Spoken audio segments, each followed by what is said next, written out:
Houve uma época em que o combate era imprevisível. Não havia um livro extenso de regras, não existiam categorias rigidamente organizadas e a sensação era de que tudo poderia acontecer a qualquer momento. O público assistia porque não sabia qual estilo prevaleceria, nem como a luta terminaria. No Brasil, existia o Vale Tudo. No Japão, o Pancrase. Depois veio o Pride Fighting Championships, que levou essa intensidade para arenas gigantescas. Esses eventos marcaram uma geração, criaram lendas, moldaram a identidade do combate moderno. E então, desapareceram. Eles não sumiram por falta de talento. Não desapareceram porque o público perdeu interesse da noite para o dia. Então o que realmente aconteceu? Por que eventos tão marcantes deixaram de existir como antes? Hoje no mundo marcial, você vai entender os fatores reais que tiraram esses nomes históricos do centro do cenário mundial das lutas. O Vale Tudo brasileiro começou como desafio entre academias. Era o confronto direto entre estilos, quase sem intermediação institucional. Jiu-jitsu contra boxe. Karatê contra luta livre. Era um teste público de eficiência. Esses confrontos muitas vezes aconteciam em ambientes simples, ginásios pequenos ou programas de televisão locais. Não havia grandes contratos, não havia comissões atléticas estruturadas supervisionando cada detalhe. O que havia era reputação em jogo. Se uma escola perdesse, sua credibilidade era afetada imediatamente. Com o tempo, esses confrontos começaram a ganhar visibilidade. E foi justamente aí que surgiram os problemas. À medida que o combate saía do ambiente quase informal e começava a chamar a atenção da mídia nacional e internacional, surgiam também questionamentos sobre segurança dos atletas, responsabilidade legal, regulamentação e imagem pública. A expressão Vale Tudo passou a ser vista com desconfiança em ambientes institucionais. O nome carregava a ideia de ausência de limites, mesmo que na prática já existissem algumas regras básicas. Para expandir, para entrar em grandes transmissões e atrair patrocinadores mais robustos, era necessário um formato mais controlado, previsível e juridicamente seguro. O modelo original, cru e direto, tornou-se difícil de sustentar dentro de um mercado esportivo cada vez mais regulado.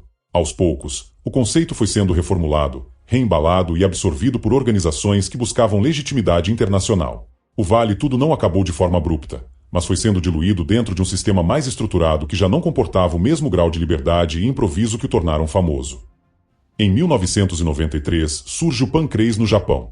O evento era um experimento interessante. Misturava combate real com uma apresentação que dialogava com o pro wrestling, mas mantinha disputas autênticas e competitivas.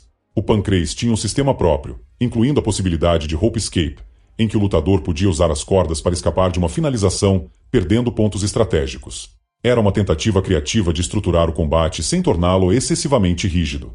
Havia menos regras do que no padrão atual, mas já existia uma tentativa clara de organização. Era um meio termo entre o caos e o sistema, entre o desafio aberto e o evento esportivo formal. O problema é que o mercado internacional começou a caminhar para uma padronização cada vez maior. Comissões atléticas, especialmente nos Estados Unidos, passaram a exigir conjuntos específicos de regras para permitir eventos em seus territórios.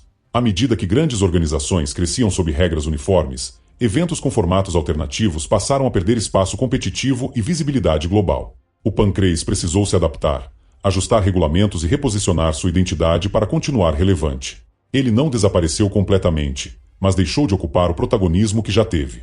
O cenário mudou ao redor dele, e, quando o cenário muda, quem não lidera a mudança precisa acompanhá-la. Poucos eventos foram tão marcantes quanto o Pride Fighting Championships. No Japão, arenas lotadas e uma produção cinematográfica transformaram as lutas em espetáculos épicos. As entradas dos lutadores eram grandiosas, o clima era quase mitológico, e as regras permitiam ações que não são comuns em muitos eventos atuais, como determinados golpes no chão. O Pride conquistou fãs no mundo inteiro, criou ídolos internacionais, definiu uma estética própria para o combate. Era mais do que um evento esportivo, era uma experiência. Mas, por trás da grandiosidade, começaram a surgir pressões administrativas e institucionais.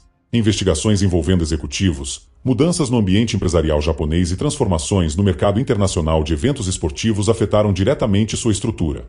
Patrocinadores ficaram cautelosos. Parceiros de mídia reconsideraram contratos. Ao mesmo tempo, organizações sob regras mais padronizadas começaram a dominar a distribuição global e os contratos de transmissão internacional. O mercado estava se consolidando. E quando o mercado se consolida, ele tende a centralizar poder, audiência e investimento. O Pride não caiu por falta de emoção ou audiência. Ele foi impactado por forças externas ao ringue, questões corporativas, regulatórias e estratégicas que redefiniram o cenário mundial das lutas e deslocaram o eixo de poder do Japão para outros centros. Por que as regras aumentaram? As regras aumentaram porque o combate precisava se tornar viável dentro de um sistema maior e mais exigente. Sem regulamentação clara, era difícil obter licenças em determinados países. Sem padrões definidos, era complicado negociar direitos de transmissão com grandes emissoras internacionais. Sem protocolos de segurança consistentes, seguradoras e patrocinadores hesitavam em investir valores significativos. O aumento das regras não foi apenas técnico. Foi econômico. Foi político. Foi institucional. Envolveu advogados, órgãos reguladores, contratos milionários e disputas por mercado. Para entrar definitivamente no circuito esportivo internacional e ser reconhecido como modalidade legítima em diferentes países, o combate precisou se encaixar em exigências externas. E, nesse processo, formatos mais livres, que dependiam de interpretações locais ou de permissões específicas, ficaram cada vez mais limitados e pressionados. Outro fator decisivo foi a centralização do mercado global de lutas. À medida que uma organização se fortalecia sob um conjunto claro de regras, contratos exclusivos e presença internacional, outras precisavam competir dentro daquele mesmo padrão ou corriam o risco de ficar isoladas. O público também mudou. A internet ampliou o alcance dos eventos. O consumo passou a ser digital, instantâneo e global. Para transmitir para dezenas de países ao mesmo tempo, era necessário um regulamento unificado que fosse aceito por múltiplas jurisdições. Eventos históricos foram absorvidos, adaptados ou simplesmente deixados para trás porque o mercado escolheu um formato dominante. Nem sempre o mais intenso. Nem sempre o mais espetacular. Mas o mais sustentável dentro da lógica comercial, jurídica e internacional. Muitos fãs dizem que aquela era tinha algo diferente. Uma imprevisibilidade difícil de reproduzir, uma sensação de risco real, de confronto direto entre estilos e filosofias.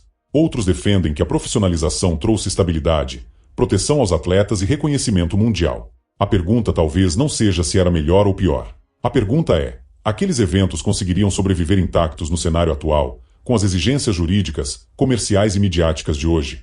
Você acredita que o Vale Tudo, o Pancrase e o Pride sumiram por necessidade estrutural do mercado global? Ou acha que poderiam ter continuado fortes se o equilíbrio entre espetáculo e regulamentação tivesse sido diferente? Esse é o ponto que divide o mundo marcial até hoje. O Vale Tudo marcou o confronto direto entre estilos.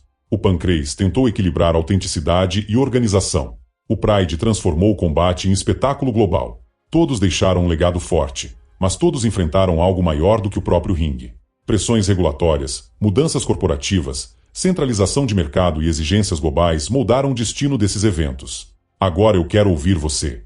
Se esses eventos existissem hoje exatamente como eram, você assistiria? Ou acredita que o cenário atual tornou aquele formato inviável? Comente aqui embaixo e participe do debate. Se esse conteúdo trouxe uma visão diferente sobre a história do combate, deixe seu like para fortalecer o canal. Compartilhe com aquele amigo que sente falta da era do Pride. E se inscreva no Mundo Marcial para mais análises profundas sobre os bastidores e a história real das lutas. Nos vemos no próximo vídeo.